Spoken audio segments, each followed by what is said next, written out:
Hafidh Abu Nuaimi al-Isfahani në librin Hilyatul Awliya transmeton nga Jabir, një beduin erdhi tek i dërguari i Allahut, paqja e bekimet e Allahut qofshin mbi të dhe mbi familjen e tij, dhe i tha: "O Muhammed, më shpjegoj Islamin."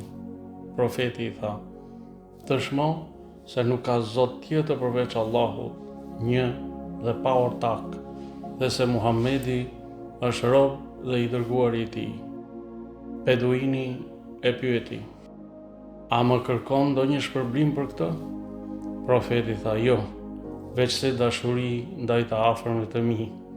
Beduini tha: "Të afërmit e mi apo të afërmit e tu?"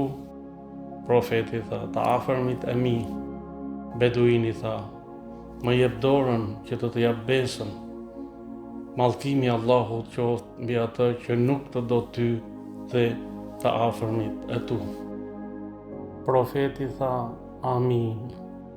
Hadithi ndodhet në librin Hilyatul Awliya, vëllimi 3, faqja 201.